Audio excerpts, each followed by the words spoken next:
Hello everyone and welcome back to another lecture on literary theory. As you know, we had ended our previous lecture on Longinus's theory of sublime by noting how similarities may be drawn between the notion of sublime and the Romantic movement. But before we move on to discuss the Romantic movement of the late 18th and early 19th century, we will have to dwell upon the story of the preceding 100 years. This is because it was during these 100 years, so I am talking roughly about the period from late 17th century to late 18th century. These were the years that saw the emergence of an attempt to theorize literature within the field of English literary studies. Now, this statement might sound controversial, so let me elaborate. It was during the period between late 17th and 18th century that English literature gradually became a subject of critical interest and scholarly discussion. Now, it is important to note here that English literary studies as an institutionalized academic discipline would not be established till the 19th century. The late 17th and 18th century emergence of English literary studies was not connected with academic institutions, but rather with what is known as the growth of the public sphere in Britain. So here I am making a distinction between the emergence of English literary studies and the emergence of English literary studies as an academic discipline. As an academic discipline, it will emerge only during the 19th century, but as a field of debate and discussion, it gradually emerged during this period from late 17th to 18th century. So it is within this public sphere that English literature first started being discussed in a comprehensive and coherent manner. The development of literary theory vis-a-vis English literary studies was at the heart of this 18th century enterprise to engage with literature in general and English literature in particular in a systematic manner. In today's lecture, we will discuss how the emergence of a public sphere in Britain gave rise to English literary studies as a new field of discourse. We will also discuss how this in turn was connected with the development of the first set of critical theories that was inherently connected to English literary studies, a set of theories that are today identified by the name Neoclassical literary theory. But I want to open this discussion by looking at the term literature itself. And here I would like to reiterate some of the things that I have already mentioned in my first lecture in this series. Literature, which has its roots in the Latin word litera, was associated in English till the 16th century with the notion of literacy, which is simply the ability to read.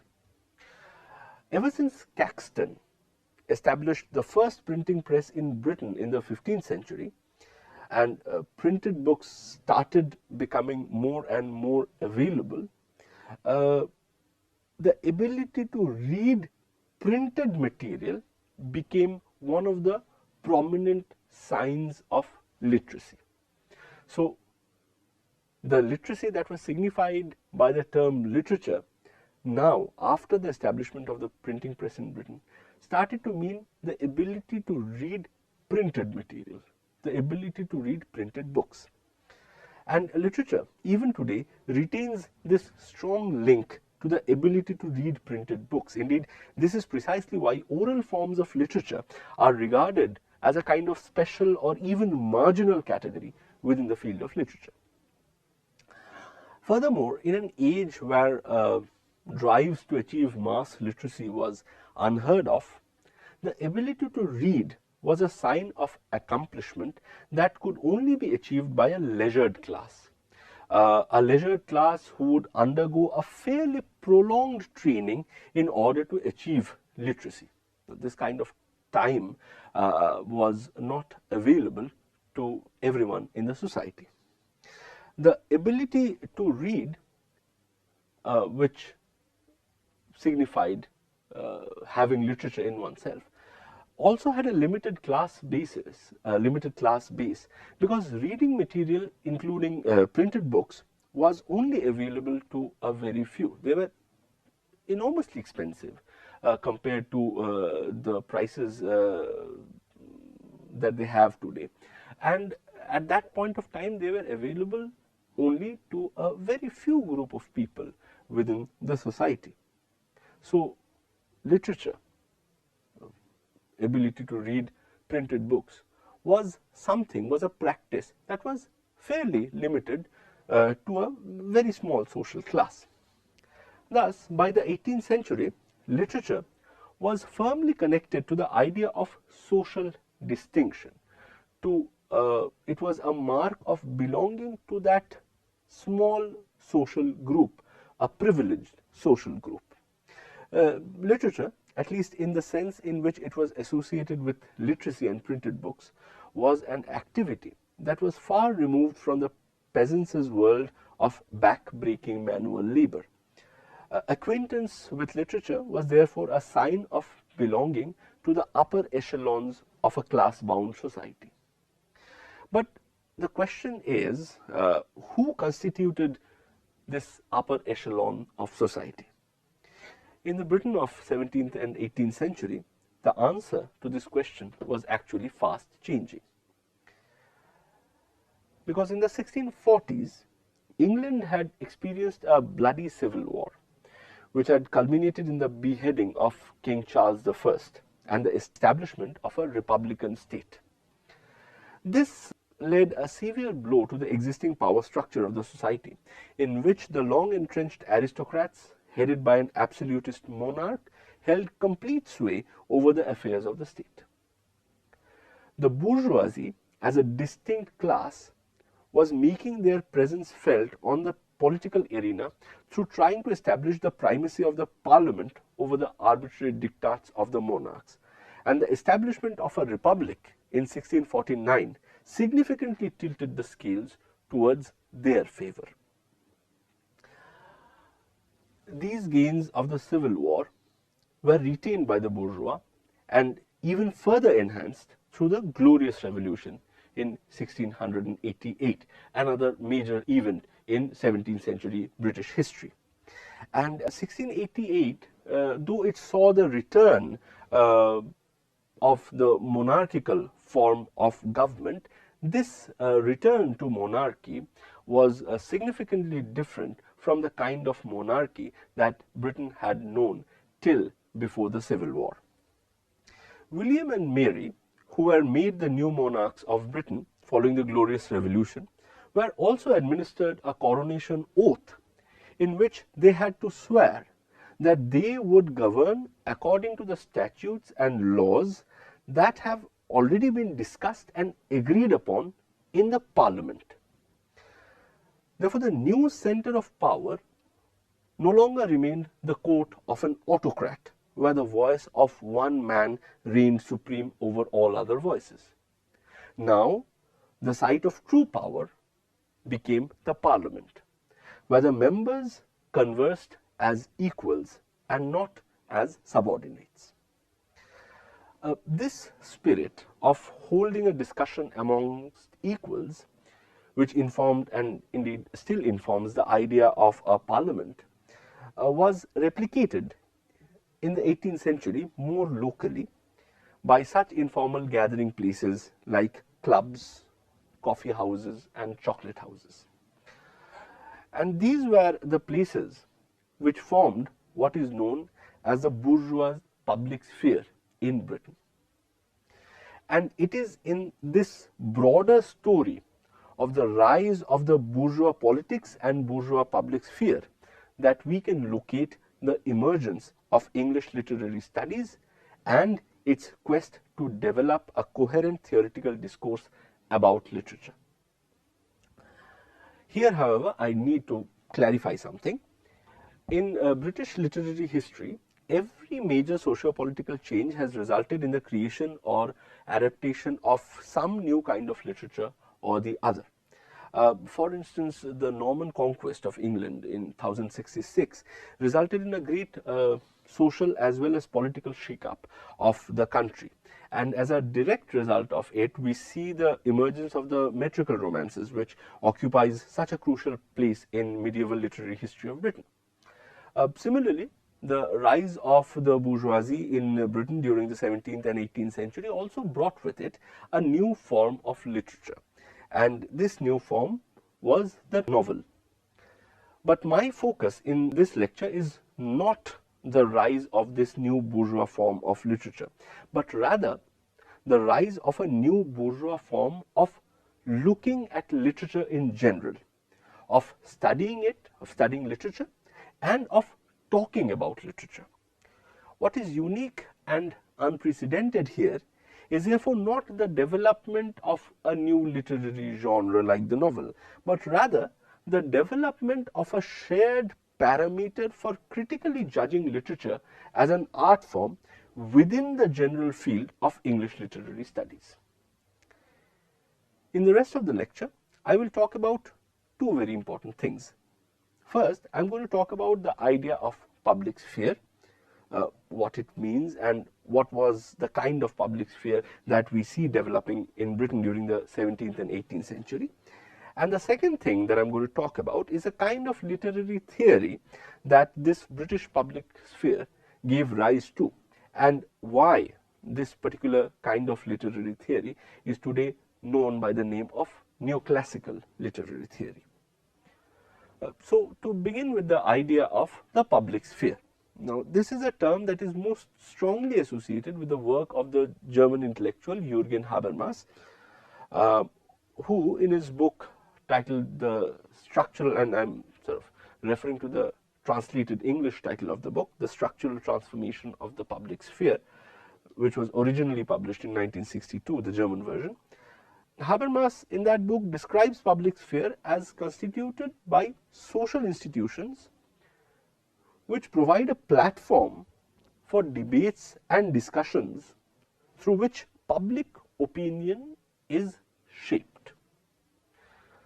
So, according to Habermas, public sphere is constituted by different kinds of social institutions which provide platforms for debates and discussions through which public opinion can be formed, public opinion can be shaped. And if we look around us, we can see numerous instances of such platforms of open public debates and discussions, ranging from village squares to television studios. Now, I think you'll realize that these social institutions become especially relevant within a democratic political structure, because it is precisely in such a political system that public opinion gets shaped through open debates, and these open debates then shape the function of the government, the shape of the government. So, within the political system of a democratic country, these platforms of open public debate, which constitute the public sphere, becomes very relevant and very important. And in the Western world, the public sphere became more and more important as feudalism gave way to more democratic structures of governance. And for Britain more specifically, those social institutions constituting a public sphere of debate, discussion and opinion making became significant from the late 17th century onwards, following the beheading of the absolutist king Charles I and subsequently through the assertion of the Parliament's supremacy. Now, this public sphere, which in Britain came to prominence during the late 17th, 18th century, had two very strong influences. The first was the influence of Enlightenment, and the second influence was that of capitalism. Now, Enlightenment, which swept through Western Europe during the 17th and 18th century, prioritized reason, prioritized rationality, and it foregrounded the ability of human reasoning to make sense of the world around us. God, or the faith in divine authority, was no longer called upon to explain human existence or the universal order which framed that existence. And this privileging of the rational, this privileging of reason, the faculty of reasoning, formed a key aspect of the late 17th and 18th century public sphere as well.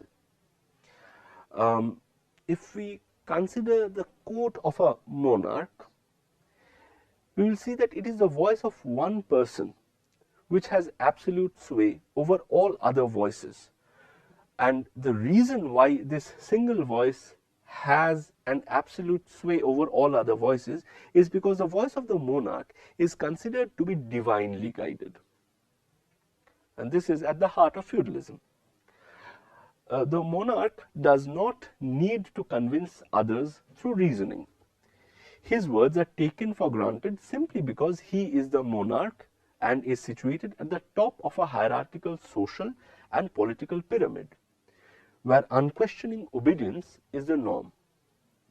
If you compare this to the public sphere informed by the values of enlightenment, you will see that public opinion is shaped by people who appeals to the reasoning faculty of their fellow participants.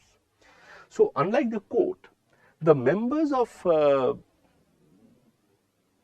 the public sphere are perceived by each other as equals, and the argument or opinion of one member can only trump the argument and opinion of another member if they are perceived as more rational, if they appeal to the reasoning faculty more. This privileging of rationality, like all the other forms of discourse emerging from within this public sphere, also influenced the discourse of neoclassical literary theory. Thus we find John Dryden, who was one of the most influential British poets and literary theorists of the second half of the 17th century, argue in his work titled Grounds of Criticism in Tragedy that literary criticism should be, and I quote, founded upon good sense and sound reason rather than on authority. Now let us come to the influence of capitalism on the emerging public sphere of the late 17th and 18th century. As noted earlier, the institutions that made up the public sphere during this period replaced the monarch's court as a site of social, political and economic discourse formation. And whereas the courts were the domain of the aristocrats, the institutions of the public sphere were primarily the domain of the bourgeoisie, whom the growth of capitalism had pushed forward. Thus, the public sphere that emerged in Britain during the period under discussion was essentially a bourgeois public sphere, and it was informed through and through this public sphere by the economic and political interests of the bourgeois class. But the discourses that took shape within this bourgeois public sphere were not merely limited to the economic and the political. Rather, it also included the cultural, and the public sphere was also used by the bourgeois to shape a cultural worldview which was in sync with their economic and their political views. It was as part of this broader bourgeois cultural project that we see the development in Britain of the field of English literary studies and the associated field of literary theory. So from this general discussion of context within which neoclassical literary theory emerged, let us now move to some specific aspects of this literary theory. As I have explained while discussing the etymology and the development of the term literature within English language, engagement with literary texts was associated during the late 17th and 18th century with cultural taste, with cultural refinement. Possessing or reading literature signified a degree of cultural sophistication which was supposed to distinguish the new bourgeois from the peasants and the industrial laborers. Attempts to critically engage with literature was indeed perceived by the bourgeoisie as a mark of an elevated social status that was earlier exclusively enjoyed by the aristocrats. And during this period, we therefore see the emergence of a literary theory that is deeply concerned with the issue of developing cultural refinement and with the issue of developing social sophistication. Clear instances of this is to be found in the 18th century journals like the Tatler, for instance, or the Spectator, where people like Richard Steele and Joseph Addison were using these journals highly effectively to instruct the bourgeois readership on what literature to read in order to develop a cultural taste that would distinguish them as gentlemen. Now, it is important to note here that in the matter of judging what is good and proper literature and developing a refined cultural taste through it, the literary theorists of the bourgeois public sphere relied heavily upon the classical literary and theoretical texts. And this was primarily because the value of the classical texts were already well established. This means that the key classical texts that we have discussed in our previous lectures, like for instance Aristotle's Poetics or Pseudo-Longinus's On the Sublime, formed a sort of template on which the new kind of English literary theory was scripted during the late 17th and 18th century. It is for this reason that the literary criticism that emerged during this period from the bourgeois public sphere is referred to as neoclassical literary criticism, because it revisited in such a significant way the classical literary canons. Now, one of the chief ways in which literary theorists of the bourgeois public sphere were using the classical texts was by treating them as repositories of stylistic decorum and literary rules and conventions. The works of Aristotle, for instance, or Longinus or Horace were being used to formulate a set of literary do's and don'ts, which could then be applied either to produce new literary works which were good and proper, or to judge existing literary works and to see how well they were fitted to develop one's cultural taste and one's social refinement. Indeed, for the 18th century British poet and theorist Alexander Pope, these rules, which he could find in the classical texts, went even beyond the issue of stylistic decorum.